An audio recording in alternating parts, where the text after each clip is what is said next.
Every human dreams of the same city. Nobody knows when the dream started. For as long as anyone could remember, every human being had dreamed of the same place. The strange thing was that nobody thought it was unusual. Children dreamed of it, adults dreamed of it, kings, soldiers, criminals, scientists. Every single person on earth would eventually find themselves walking through the same city while they slept. The city had no official name, yet everyone knew it. Endless stone streets, towering black buildings, silent bridges stretching across an endless fog. And at the center of it all stood a massive tower so tall that its top disappeared into the clouds. Most people forgot the dream after waking up. Others remembered small fragments, a street, a doorway, a distant bell. But nobody questioned it because everyone assumed it was normal until one person realized something impossible. His name was Elias, and he was about to discover the greatest secret in human history. One night, Elias woke up screaming, not because of a nightmare, because something inside the dream had changed. For the first time in his life, someone had spoken to him. The city had always been silent, no voices, no footsteps, no people. Yet during that dream, while standing beneath the giant tower, he heard a whisper behind him. A voice, soft, calm, ancient. It said only 4 words: "You are waking up." Elias spun around. Nobody was there. The streets remained empty. The fog remained still.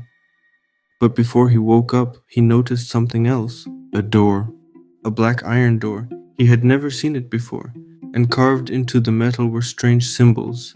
Symbols that seemed familiar, despite never seeing them before. Then he woke up. The next morning he could not stop thinking about it. The voice, the door, the message. You are waking up.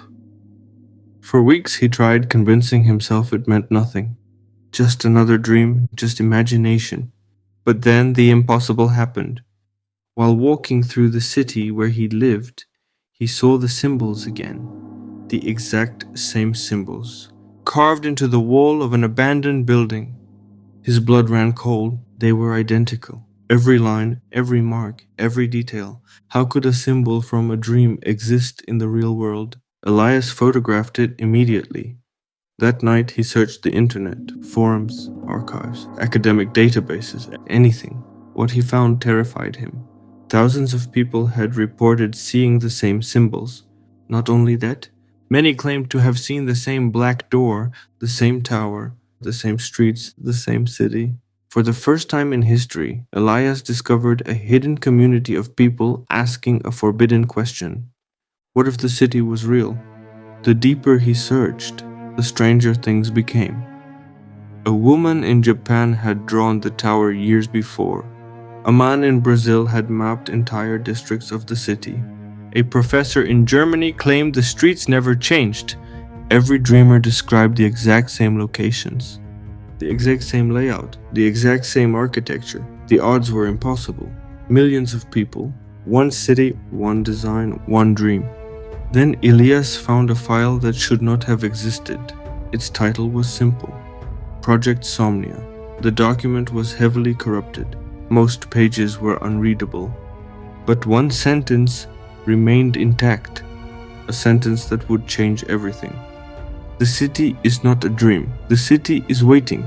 The file ended abruptly. No author, no date, no explanation, only those words. The city is waiting. That night, Elias returned to sleep. For the first time in his life, he entered the city intentionally. He walked faster than usual, past familiar streets, past abandoned plazas, toward the giant tower, toward the black door, and there it was, waiting exactly where he remembered. The symbols glowed faintly across its surface. The whisper returned, closer this time, almost beside him. You are late. Elias froze. His heart pounded. The door slowly began to open. Darkness waited beyond it.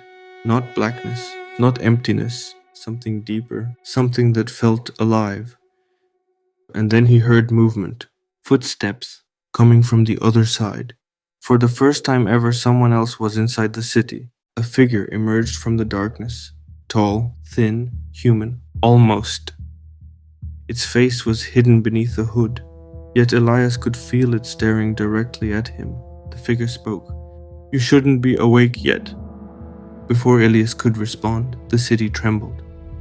A deep vibration rolled through every street. The fog parted, and for the first time in human history, the clouds above the tower opened.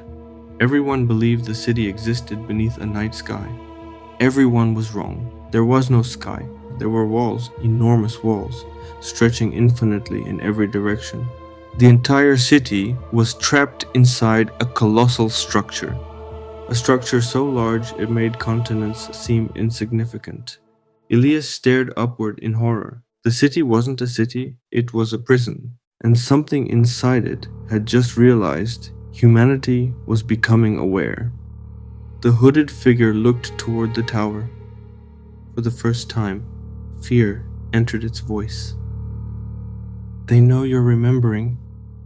The ground shook again, this time louder, far louder. Somewhere beyond the fog, something enormous moved. Not a creature, not a machine, something older.